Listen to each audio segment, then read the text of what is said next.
Hey, my name is Lizzie Smiley, and I absolutely love helping people connect with their calling and all the tools they need to kick roadblocks and excuses right out the door so they can cultivate the life they dream about. If you want to launch, grow, pivot, or scale your Etsy shop, or you've always wanted to develop the mindset and skills to run your own business, then I'm your girl.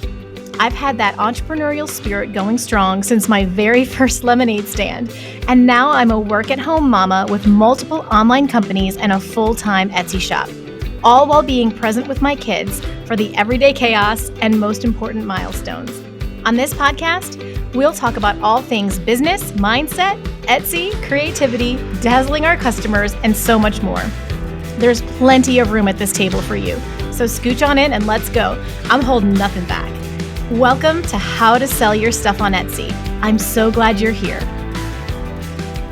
Hey, you guys, welcome back to the show this week. I'm so excited to be with you and talk about the camping niche with Jennifer Atkins.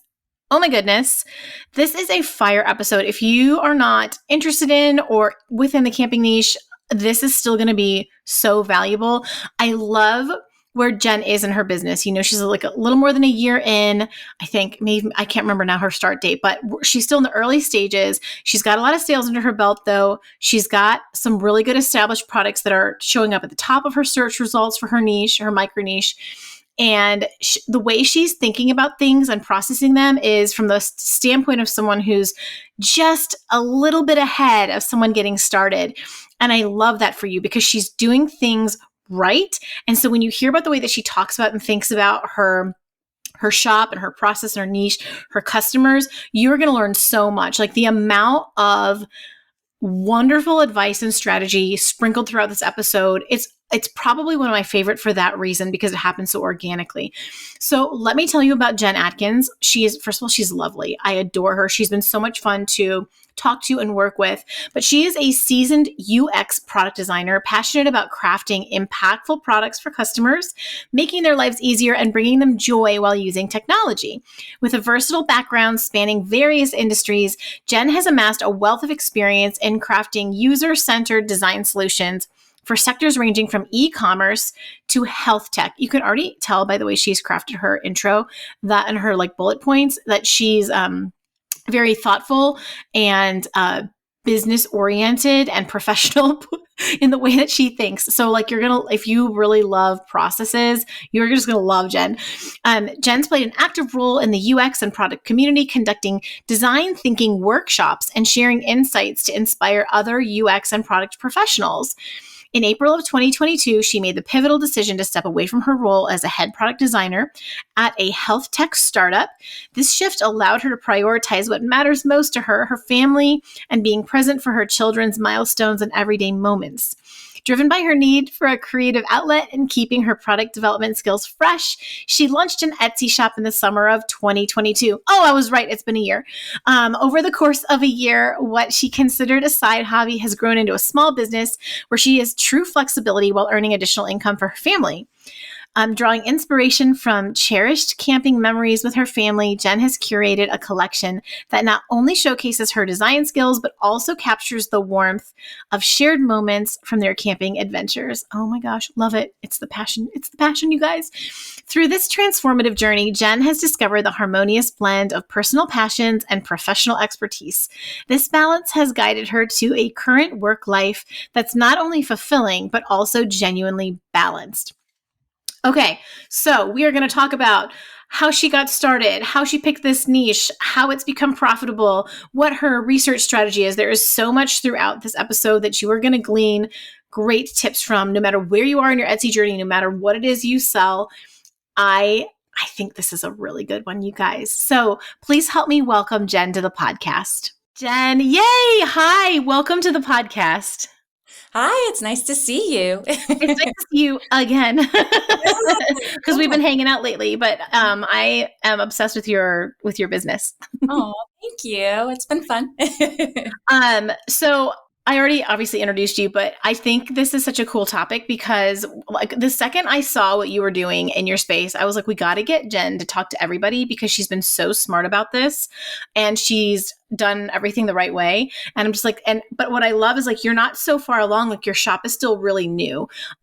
So and I can't tell you how often I actually get, I haven't told you this yet. I get DMs or emails from people and they're like, can you have a guest who's like closer to where I am and doing well rather than like, it's really easy to be like, I've made $100,000 or I've made so Yeah. I'm really excited to have you share from where you are right now. Awesome. Yeah, I'm excited to be here, and any kind of tidbits I can give to the audience. That's really my goal for today, is just share it forward, because it's been a fun ride with my shop. And I feel like I have definitely learned a lot in the past year that I've had it.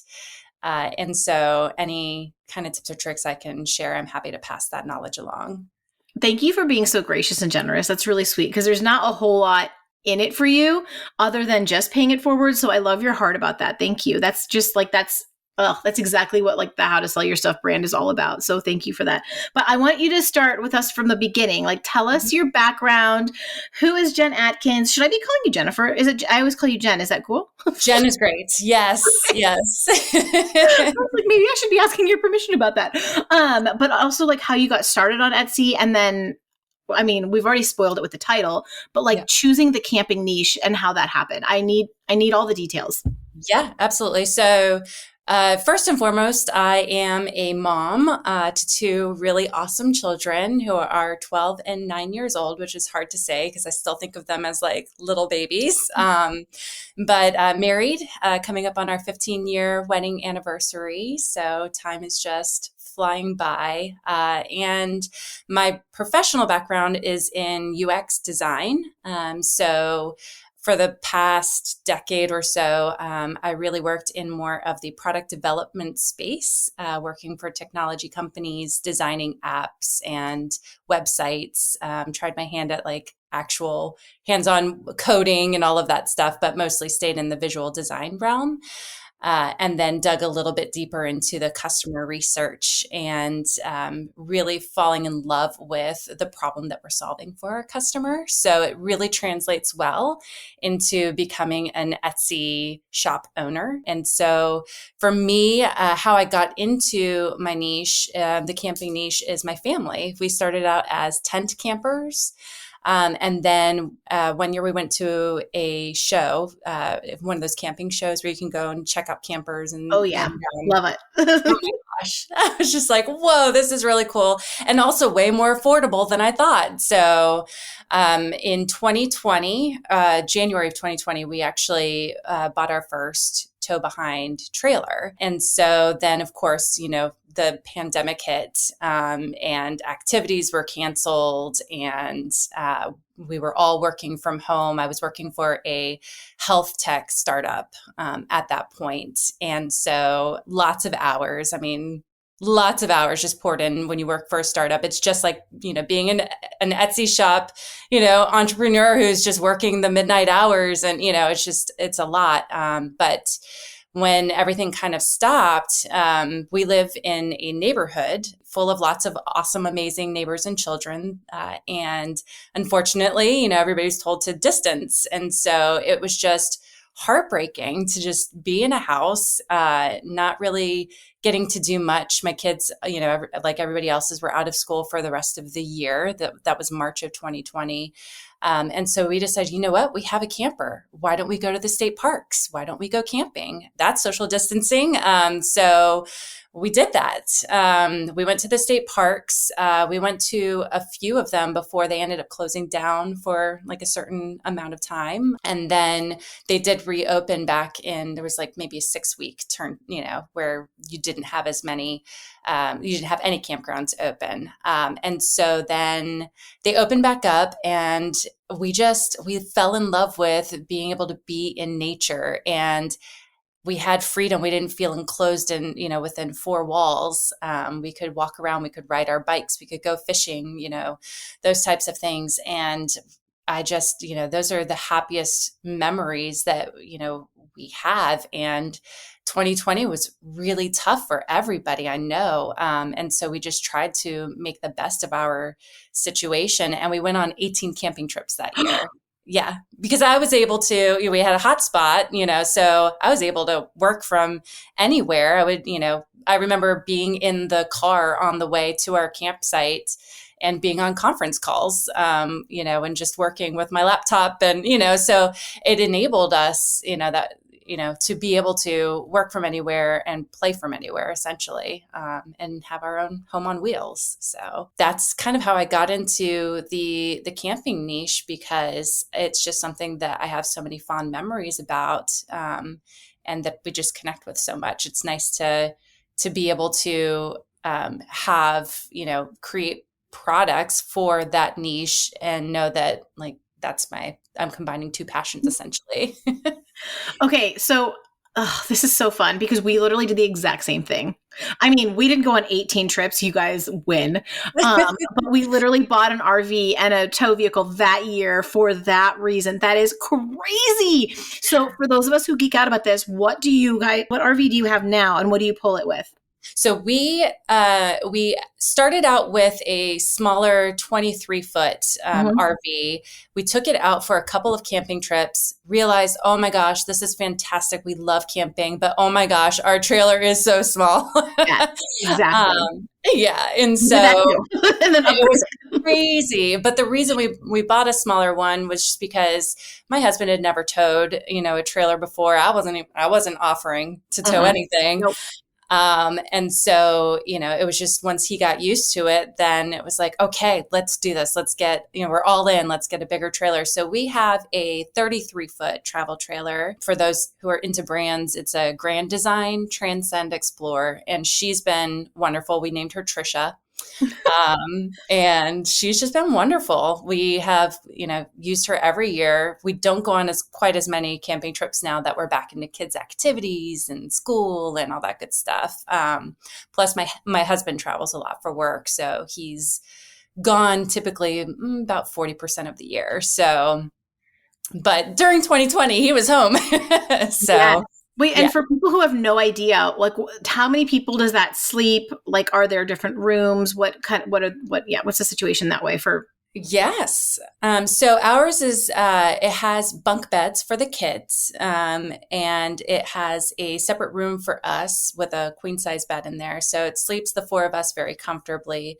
But we've also had my parents stay with us or my in-laws stay with us, because there's a dinette that folds down into a bed, and then also a jackknife sofa that pulls out to a bed. So it can sleep probably about 8 people. I would stick with like 6 is the max. 4 is very comfortable. So we're actually in the market to potentially upgrade, because it is the bunks. It's not a bunk house, so my kids don't have a separate room. Okay. It's part of the main living space. But now that my son, he's 12, we bought it when he was 8. And so now that he's 12, he can't even sleep in the bottom bunk because the ceiling height's lower for him. So it's just, he's sleeping on the jackknife now. So we're kind of we're seeing what options are out there and see what happens at the end of this year. Typically the best time to make a purchase like that is January, February, March, around there. So get a better deal on it at that time. Well, now the market's so interesting. Like, everyone's trying to, there's a lot of people trying to sell. It's a lot harder to sell them now. Probably very easy to buy a good one, but it's been really interesting to watch. Okay. But this is what's so cool about you, Jen, is that you went really hard on a niche, which some people do and some people don't. Like in the print on demand, I recommend that a little less because there's so much competition. You've kind of got to spread yourself more around to hit different things. But you have gone with a physical product, you've gone really hard niche. Mm-hmm. Was that scary to commit like that to one niche on Etsy, or how did that feel to you at the time? It felt natural to me, because I don't even think I considered any other niche. It's so random how it happened, honestly. Okay, yes. How, please? So I left my job. I don't think I mentioned that. I left my job in April of 2021. So being in that world, being a UX designer, part of your role well, your biggest, like the point of your role is to understand your customers and have a very deep understanding of their pain points and understanding of how to solve for them in a way that makes their lives easier and brings them a little bit of delight or joy, so that they want to keep using your product. And in interviewing customers in health tech, ours was more focused around people who were living with chronic conditions. And namely, the main reason I actually took my role in the first place, I had a different job in e-commerce. It was at an amazing company with amazing people. But my mom had actually developed this very rare brain disease, and she had tumors. And so they had to go in and operate on her several times. And her medical chart just became this very long and complicated story that she would have to keep telling over and over to whatever specialist she saw and provider she saw. So I was approached by a founder of a health tech startup asking if I could join the team as their head product designer. And it was aimed at helping people. We talked, the way that we thought about it was bringing everybody around, like to a round table, essentially, where you have all of your providers, you have the patient, and then you have the caregiver, who all understand, the problem and are working together to kind of solve it. And so, that's the main reason I took it. It was like, oh my gosh, my mom, she could use this app. So they did use it. My parents used it. I interviewed many people who had many different chronic conditions. And there were several times where I left that interview just crying, because you have to understand their journey. You have to understand what they're going through. And especially stories with children who have chronic conditions and parents who just feel, helpless, and people don't want to be sick, so it was just, and then 2020 hit, and then I was just surrounded. I was surrounded by, by sickness, essentially. And so it started to kind of wear on me. And then once, my husband started traveling again for work, it just felt like, oh my gosh, there's so much on my plate. I need to simplify. And so I made the decision to step back from my role and really focus on what mattered most to me, which was my two babies that, I'm just watching them grow and grow. And I want to be more hands-on with them and more in the moment, more present. So I ended up leaving my job. And then about a month later, I was like, creativity is my thing, right? That's what drives me. My children, I love them dearly, but I also need something for myself. I'm not just an Uber driver for my kids, or the cook for my kids. I have to do something for me too, something that helps me thrive for my mental health. And so I'm a crafty person. I decided I was going to get a Cricut. And I was, going, and then I felt guilty about buying a Cricut because I'm like, I'm not bringing in an income. So I was like, I'm going to do something to pay for this Cricut. And I was like, I'm going to start an Etsy shop. And so that's how I got into it. I was like, but how do I do that? And that's how I found your podcast. Oh my gosh. Genius to name it How to Sell Your Stuff on Etsy, because it's literally what I Googled. And that's how I found you. So I started listening to your podcast and I was like, I can do this. I can totally do this. And so it was a month later, after leaving my job, listening to a few of your podcast sessions, and I was like, okay, it's time. We're sitting down and we're doing this. I did it from my phone. And I thought I was just going to create my shop. And then figure out what I was going to sell. But I didn't realize you had to have a listing ready to go in order to finish the process. And so I was like, oh my gosh, I'm on the last step and I just want to finish this. I just want to get my shop live. I've gone through all this effort. So I was like thinking about, what could I make? And it turned out I did make something for my camper. I belonged to a Facebook group and I showed a picture of it to them. I was like, look what I made. And this was probably a year before. It was 2020 when I posted that. And people were like, oh, that's really cool. And so I was like, yeah, this is how you do it. And they were like, no. Can you just make it for us?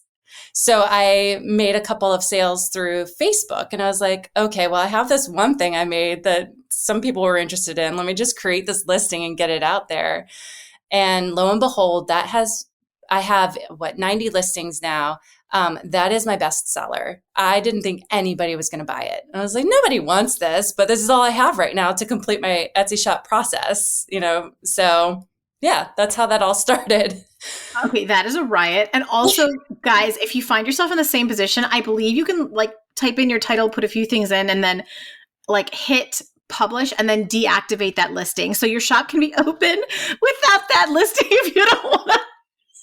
If you don't want to lose the sleep that Jenn did over that step, which I totally appreciate. So random. Yes. Yeah. Crazy. And then another thing I remember was it was a couple weeks later. I actually got my first sale maybe 5 days after that listing went live. I heard the cha-ching and was like, what is that? And I looked, I was like, I have a sale. This is bonkers, And so I started working on it. And then all of a sudden my account was deactivated. My Etsy account was No way. It was suspended or deactivated. Yeah. And I can't even tell you, I kicked myself so hard because I saw your podcast about what to do if your shop gets suspended. And I was like, oh, that's not a problem I have right now. I'm okay. As soon as it got suspended, I was like, where's that podcast? And so I was able to reach out to Etsy support and tell them, oh, I think it was something like my city on my shop didn't match the city on my credit card or something like that. Yeah. Yes. Yeah. Okay, no, I have to interject this. So many of you have this, not that problem, but the problem where for some weird little reason the shop gets deactivated, that I literally created a whole a whole lesson on it in the new course, because there's like, I don't know, 10 different reasons why. I don't have the research in front of me right now. I had it very detailed when I recorded it weeks ago. But like, there are so many reasons just like that. And people give up and I'm like, no, like you didn't break a law. You can reach out to them. But that, like, it needs to be covered because so many people have that exact problem. Yes. Other things too, though, like the city and state, or like literally just a bot turned it off and you didn't do anything wrong, or something about your credit card is connected to something like there are all these funky little things that can happen. Yes. And I just remember going on, and that's when I left you my review, my podcast review. It was like, oh, thank you. Oh my gosh. And whoever's listening right now, and if you haven't started your Etsy shop yet, or you're new, or I don't care, just go back and listen to that episode, because I could have saved myself 2 weeks of heartbreak, because that's how long it was deactivated. And I had orders, which I was still able to fulfill. They still show, if you do get deactivated, you can still see the orders and fulfill them and send them. But you aren't getting any more orders in. So that was a real bummer to have happen. I'll link the episode. I don't remember which number it was now because we're almost to 100, but I will link the shop suspension episode in the show notes for everybody. Okay. I don't know if you totally said this. So like, did you already know how to make your best-selling product before you started your Etsy shop? I mean, is that the same one as the Facebook? It is. I made it a couple of times, but I didn't really go out and do any research around it. I just kind of was like, I'm going to take this, I'm going to take this, I'm going to put this together, and here we go. And so since then, I was like, okay, this is a bestseller, but it's just one item. I need to figure out, a product line around this. And so from there, I really did start digging in and doing research to kind of better understand, how do I make this better? How do I make this look more professional? How do I make this a complete product? I was very much like faking it till I make it. And I was still surprised and so grateful for people who like purchase those products from me. I was like, I can do better though.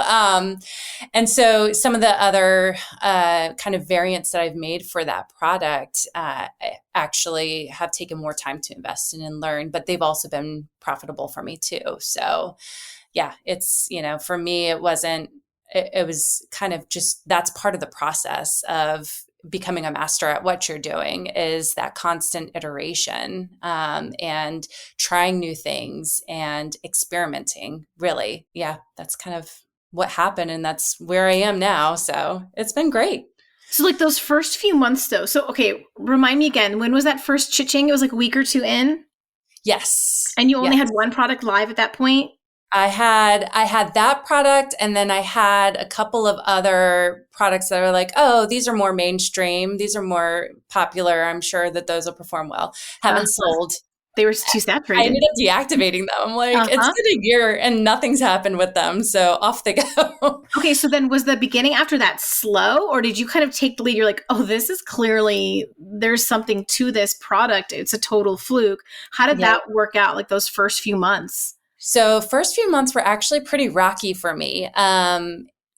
So it was interesting when I first launched it. My children were still in school. It was May, and so I had extra time on my hands.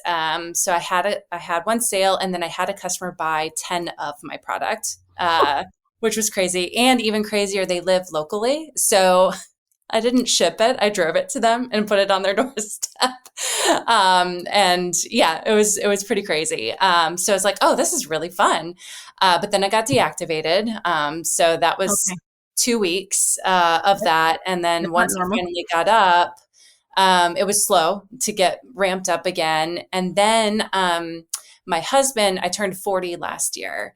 And so my husband surprised me with a bucket list camping trip. We went up to Maine. So we're in Virginia, and I've always wanted to go to Maine. I don't know what it was. May have been movies that I watched that just show this very, picturesque, beautiful state. It really is as beautiful as it looks on TV. And so we went for a camping trip up there. I put my store on vacation mode Hmm. because we were gone for 2 weeks.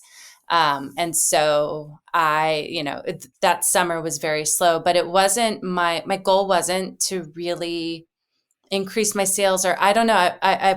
It started out more of as kind of like a creative outlet, a hobby for me. So I didn't really have the drive at that point to do more, get more, kind of thing. It was more about, I have this awesome summer with my kids. This is what the point is. So we went on, probably it was a month's worth of camping trips last summer.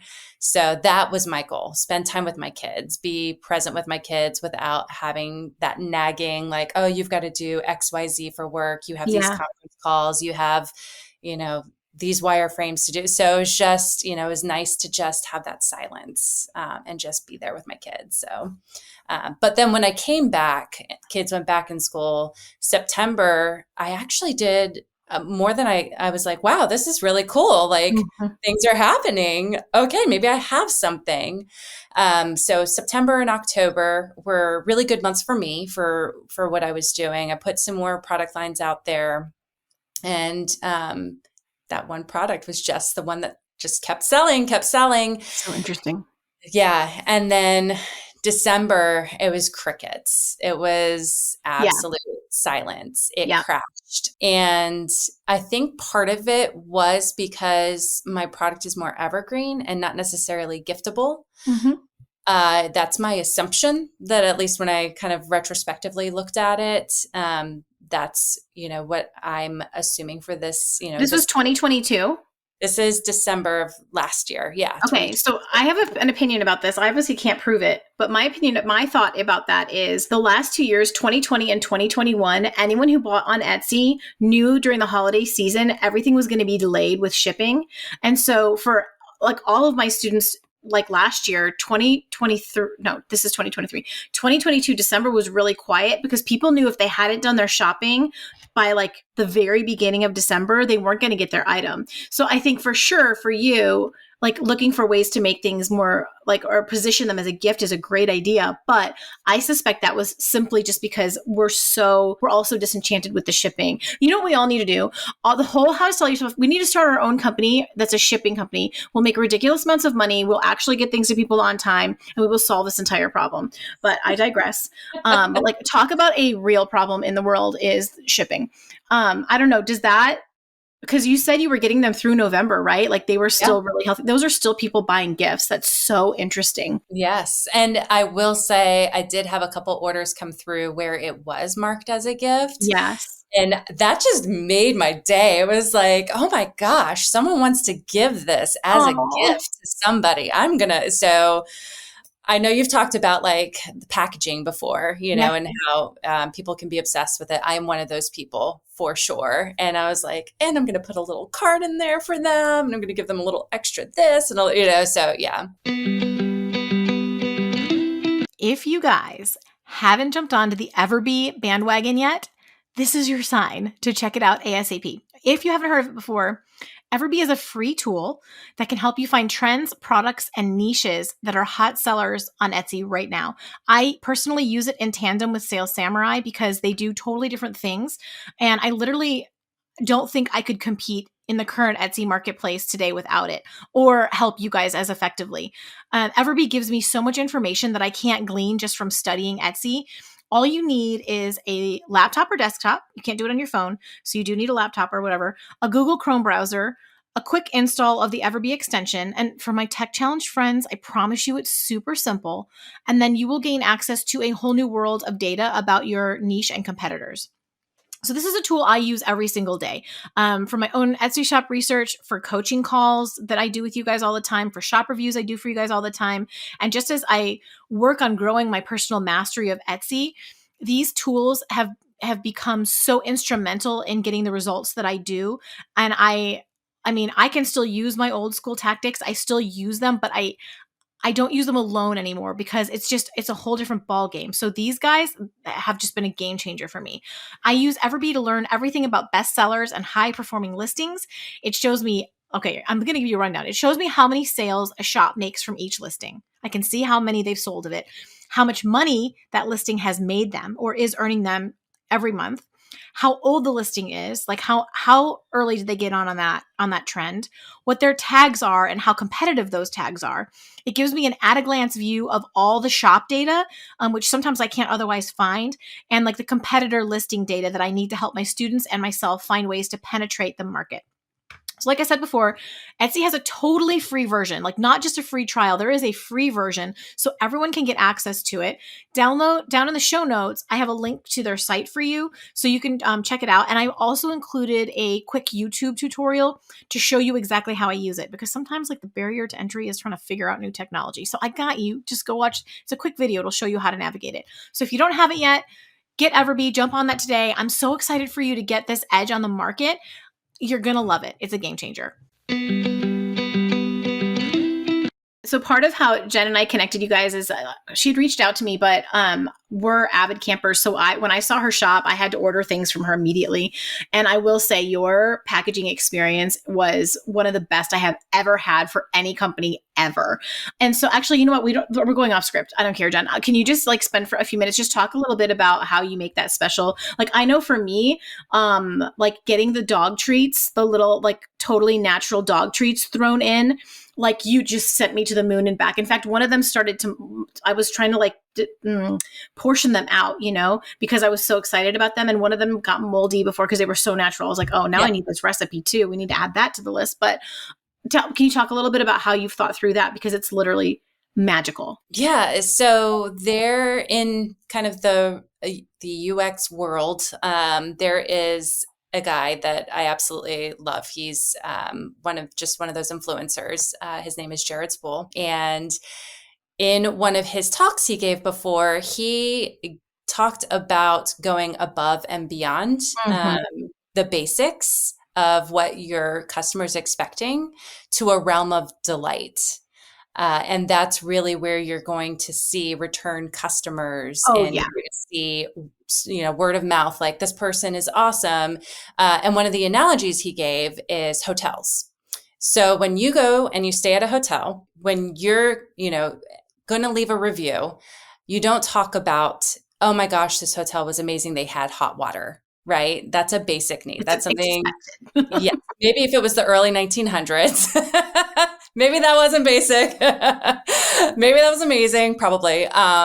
But hotels spend so much money on making sure that when you are on the 150th floor of that hotel room, that hot water is hot as soon as you turn it on. Doesn't happen at my house. But they invest so much time and money in that but that's just that's filling a basic need.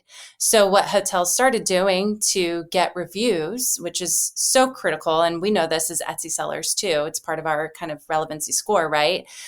Is going above and beyond that basic expectation. So now you have hotels that are serving freshly, baked cookies when you get in and you check in, then your room is ready and here's some cookies, But now and that's expected. Now I expect that too. right?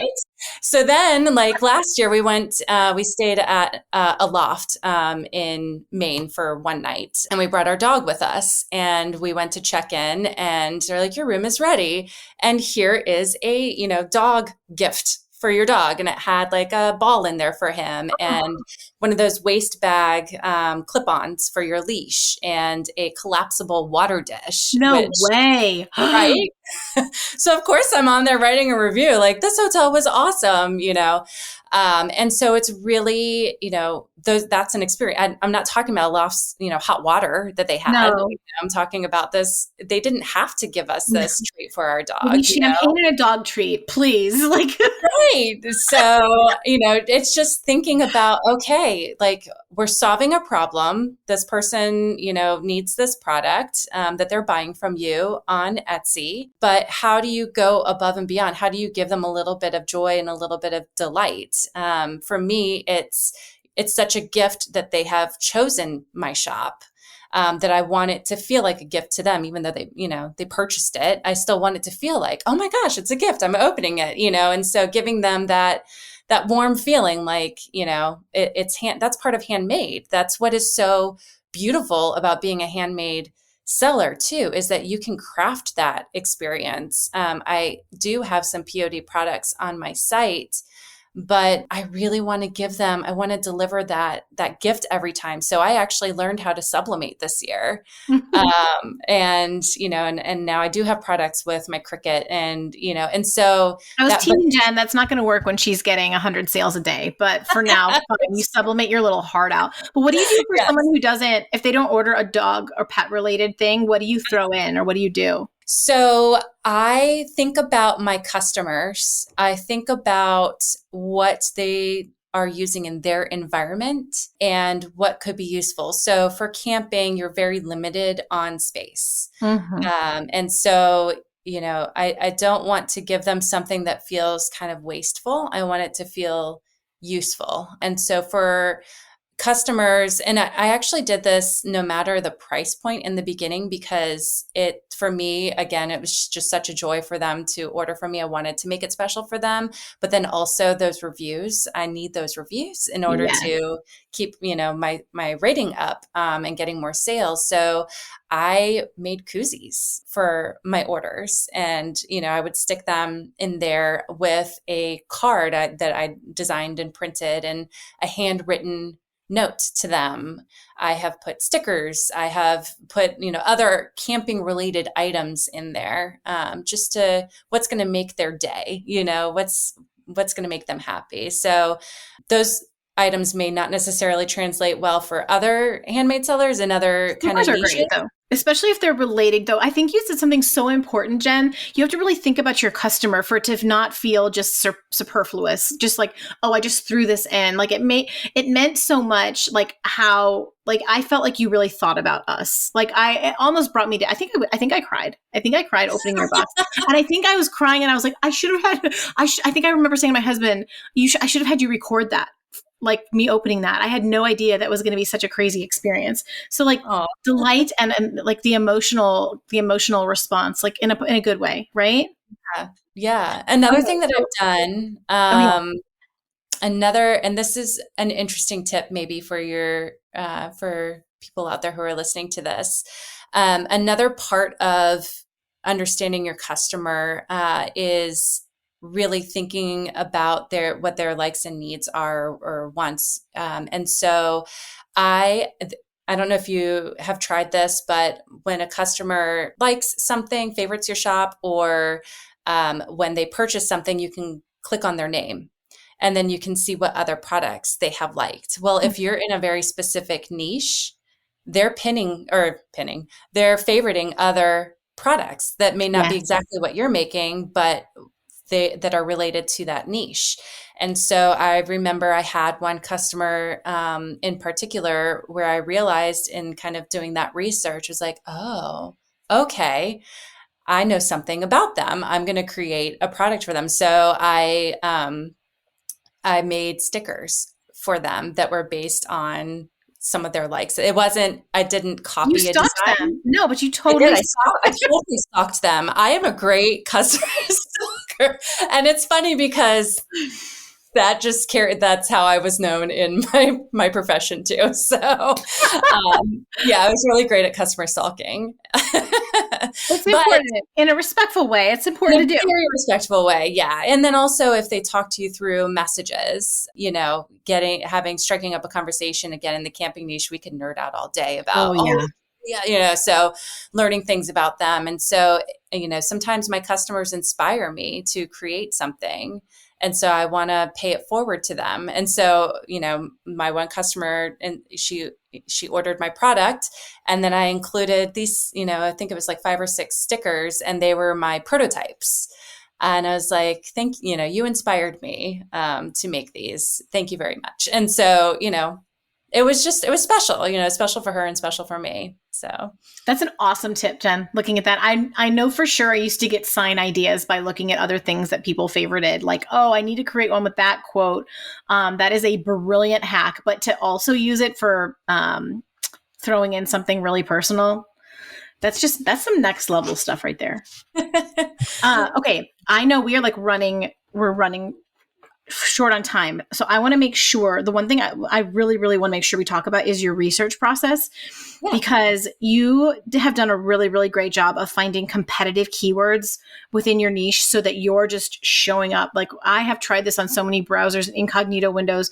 Some of your stuff shows up at the top of your niche, and that's crazy cool for a newer shop. So can you talk about your research process a little bit? I think there's a lot of gold there. I do use a combination of Sales Samurai and actually eRank and Everbee. So I'm kind of using all 3 platforms to do my research, and it's kind of cross-checking through each platform.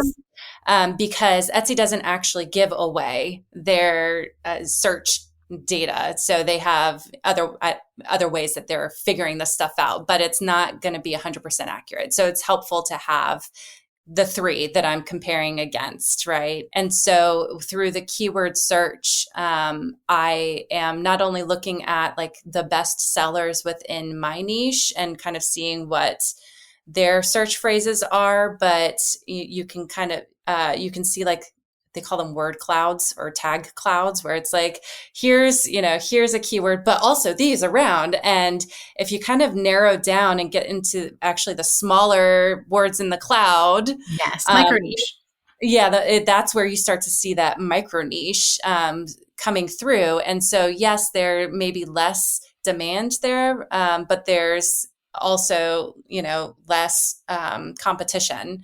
And so I think something you mentioned to me during our coaching session last week that was really helpful was that 1-to-1 ratio. So understanding that for how many people are searching for this is how many competitors you have. And so if that is 1-to-1 or less, as on the competitor side, then you really have, the opportunity to dominate that niche. And the more products that you create for that niche, and say you're pinning on Pinterest or sharing to social, yep, you're creating awareness around it. So you're going to drive more traffic, and then you're going to get more sales, and then more people are going to see it and be like, oh, what is that? Oh, that's cool. I want that, and so you're actually owning that super niche. And then eventually it'll become a niche, so yes.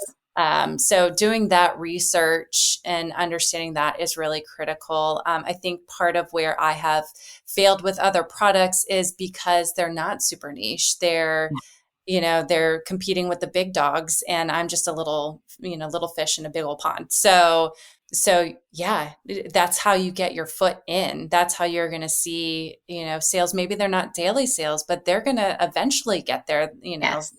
Just keep working on it. So I have a question for you. Can I be your coach? Since 2012, I've been working with business owners in all different walks of life and helping them figure out how to grow their businesses, develop themselves, work through fears and challenges, launch a new idea, or create a very fresh vision for their life. One of my core strengths is generating ideas and casting vision on a project. And I would just love to do that for you. Whether you need coaching for your Etsy shop or a completely different business project, I'm here to partner with you for breakthrough and brainstorm brilliant strategies with you. My experience in everything from corporate America to network marketing to consulting, web design, blogging, Etsy, Shopify, social media management, and now course creation and podcasting has given me quite the breadth of knowledge to help my fellow entrepreneur. And I would be totally delighted to work with you. You can book a coaching session over at howtosellyourstuff.com or shoot me an email at lizziesmiley@yahoo.com and we'll find out if we'd be a good fit. I cannot wait to meet you and hear what you're dreaming about. You said something so important. Well, you said actually, I mean, anyone who didn't catch all that, rewind and listen to that again, because I'm just like, boom, there you go. You just told them everything, which is our whole point, right? About the ratios and finding something that's like, it's really, really, really special on Etsy to find something that there are as many monthly searches as there are competing listings. But the other thing that you said that was, oh gosh, no, I just lost my train of thought. You said something else after that I was like, oh, that's so important to. I knew that was going to happen too because I looked up and I was like, oh, I'm going to lose my thought. Anyway, that whole thing was great. We're just going to leave that right there. And Lizzie's having a moment because I didn't sleep last night. And I warned Jen ahead of time. I'm like, you're going to be the star because I can't even think straight. Oh man, though, I really wish I could extrapolate out on what you said. Huh? Go ahead. Tiny words, tiny niche. They kind of build up over time. Oh yeah, thank you. Okay, I knew it was there. Good job, thanks, Jen. I was like, please keep my brain engaged on this. I need your help. It was about how if you have something in a micro niche that you get to the top of the search results on your micro niche and you start getting sales and reviews for it, it's gonna. You said this. I'm just reiterating it. Yeah. It's gonna then show up on the bigger searches. So like if you've got a really specific camping product that you're making and it becomes the top for that and people are buying it and finding it, it's then going to end up in the general camping section. And that's how you find things there that you're just like, who thought it? Like, and then you're trying to compete there and it doesn't work. So did that make sense? Did I just say that in a way that made any sense? Okay, good. Yes. She's nodding. You're welcome, guys. You just get to love me anyway. Okay. The other thing I really want to ask you is what are some of the biggest lessons you've learned so far? Yes. So I'll go in order of kind of what I think is important to most important. The first for me was making sure to mix an evergreen products with seasonal products or trending products, because that'll really kind of help maximize your sales volume. So for me, the problem last year was my evergreen product isn't really a giftable product. There's so many factors that go into picking, sizes and styles and all of that. And will it fit here? So it's not necessarily a giftable item. So my sales definitely declined as people were really ramping up for seasonal. So in the beginning of the year, I really thought through that problem and okay, so my customers are my customers. What are they looking for during that time of year? What are, and so are they looking for, items to give to their, camping friends? Are they looking for, certain things, that they'll need when they go camping during the holidays? So, it's just trying to think about that kind of stuff. And so I spent the first part of my year really trying to build out my breadth of products, my product lines, and introduced a few more in there. So I'm really hopeful that I'll start to see those sales climb as my evergreen kind of goes down for the year. These will go up, and then next year, I suspect that they'll swap. And so my evergreen product tends to get pretty popular between April through July. And now I'm kind of in that slump right now in August, where I've seen a significant decline because people aren't looking for my product right now. But not to get disheartened, I know that it'll take it's August. Yeah. So, yeah. So the next one is staying focused on my customer and their needs. We call them pain points in UX. I don't know that there's necessarily pain points, but they're needs or wants or desires. I have found myself falling victim to shiny object syndrome. Where I am just like, I'm on Etsy, I'm doing research, competitive research, and I see a product and I'm like, I could totally make that. Let me add that to my list, and then the next one, oh my gosh, I want to do that. But I'm not thinking about it from my customer's perspective, so it's really trying not to chase all the shiny objects. It's about what am I doing really well with my shop right now that my customers are loving, and how can I expand on that? How else might I solve this problem that they're having for this product? So it's really thinking through that. And then before I actually decide on the next product line I want to make, I need to check with my customers, is this something that they're going to buy? So being in a niche or a super niche, I have to be really careful about that as well. And then the next one is accountability. So in the product development world, especially in what has been taught to us from a UX perspective, is following a 3-step process. It's called think, make, and check. And so think is all about that research, that discovery process where you're learning about your niche, and you're seeing, okay, I think my customer wants this, so I'm going to make this. And it's, you have this hypothesis, like, I believe my customer wants this because, or so that, and kind of fill in that blank. So then once you've decided, and you should have more than one idea, you should have, plenty of solutions to kind of think through. Out of those solutions, which ones do you want to actually prioritize and make? Which one is going to maybe give you the most profit? Which one is, going to have you be the differentiator in your kind of your niche, make you stand out? And how are you going to be different from your competitors? So once you kind of are like, okay, these are the solutions I'm going to start with, then make it. But don't spend, a ton of time making it. It's experimenting. This is the experimental stage. So I remember with your sign shop, you talked about taking a picture of a blank sign, and then you would take it into a design tool, and then you would overlay it with the design that you think is going to work. Yes. And then put it out there. Right. Yes. So what is, it's almost like we talk about risky assumptions in product development. So, you don't want to waste your time. You don't want to spend a ton of money. Time is money. And so how can you put this out there in a way that helps you quickly learn and see, okay, customers like this. So that's putting it out there, and then check. So checking is, okay, am I getting visits? Am I getting favorites? Am I getting sales? And of course, it takes some time once, it goes out there into Etsy. If you're not doing, any type of social on top of it to bring people in, it could take time for the algorithm to kind of register it. I know that it kind of gets a little bit of a bump, but it's like fleeting. So, put it out there, let it live, let it a few be. months at least. Yeah. Yes. And then come back to it.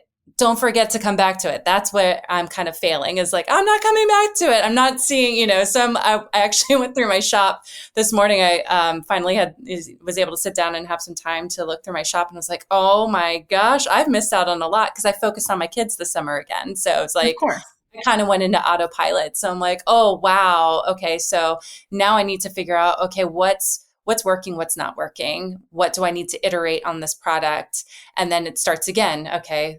That's the think part, right? What's working, what's not working? Okay. How am I going to make this better? And then you put it out there again. So it's that accountability piece to make sure that you're actually following through. And it's an iterative process. It's not just think, make, check. I'm done with that task.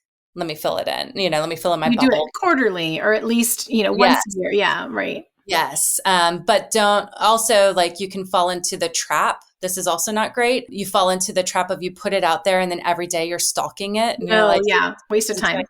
Total waste of time. Don't go in there and be like, oh, it's not working. I'm going to go change all my tags. I'm going to change all my pictures, all my tags. And that's the other thing that's part of product development too, is don't change everything all at once. You have to figure out what's not working. So, do you duplicate that listing and try a different picture? Do you edit your titles? Do you edit your tags? That kind of thing. So it's just really making sure that you're following that. And then the last big lesson I've learned, which actually I learned this morning when I was going through and I was doing my bookkeeping, I have a profit and loss statement. So I go through and I track everything. And oh my gosh, that was a big wake up call. I need to go back and rework my prices. I am not making, so my goal for this year was to make 30,000 in sales. And so I am at the 11,000 mark right now. I made 4,000 last year. So it's 30,000 sounds like an arbitrary number, but that's a number that I was like, I just want to achieve this. I feel like I've been running my shop as kind of an experiment for myself as well. And I feel like that'll really validate that I have a small business. It's going from a hobby to a small business. And so, I realized, okay, that's great. But also, what about the profit? Like, what about all this time I'm investing in this? And, I think so far this month, like after all is said and done, I'll have made like $97. And I've worked so much, for that, and that's profit. That's my take home profit. So it's really going back and looking at, if you do a profit and loss statement, which you should, look at those numbers and see, okay, how many is coming out from Etsy fees? How many is coming out from my cost of goods sold?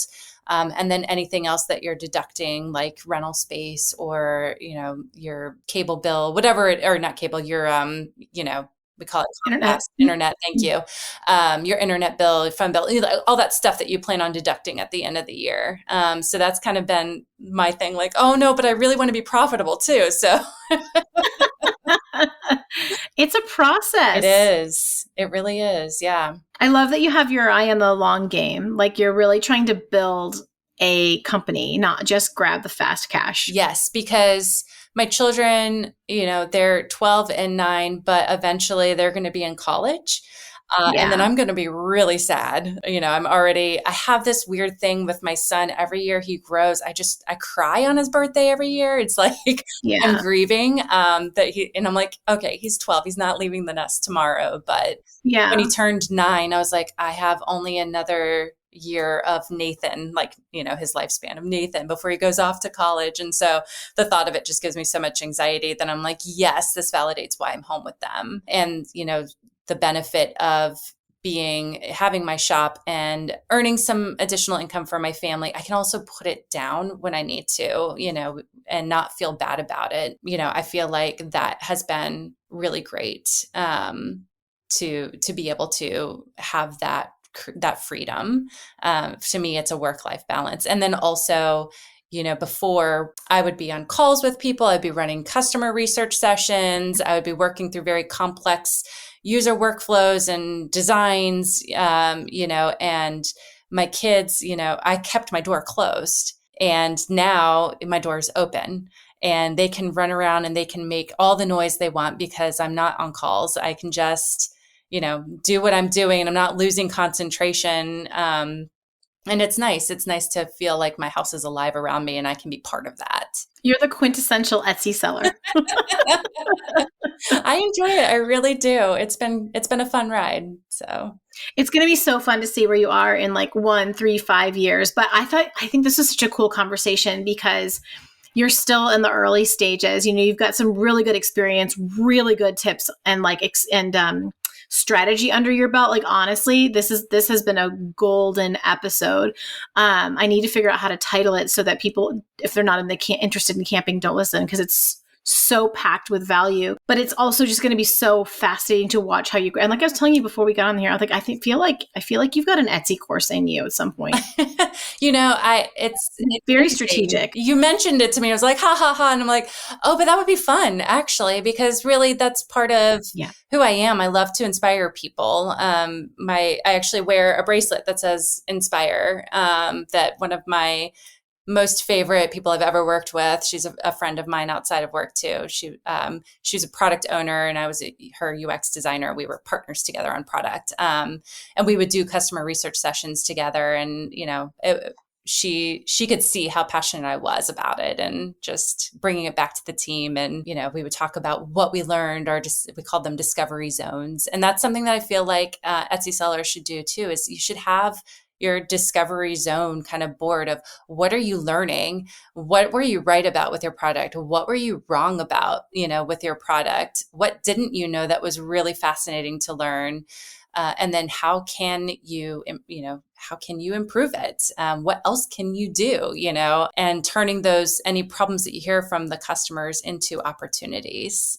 So solving for them, and bringing them a little bit of joy along the way. How can I think it was Google that had this, they called it 10X, and it's all about taking your product and amplifying it. That customer service is just, that's going to win, always. Oh, every time.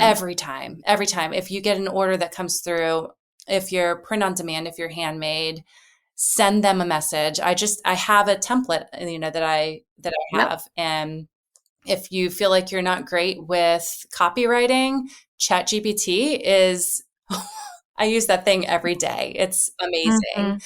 And, it can help me kind of craft the messages that I want to send to my, customers. I'm like, can you please edit this and make it sound warm and friendly, or, whatever it is. Because you want to make a lasting impression on your customers.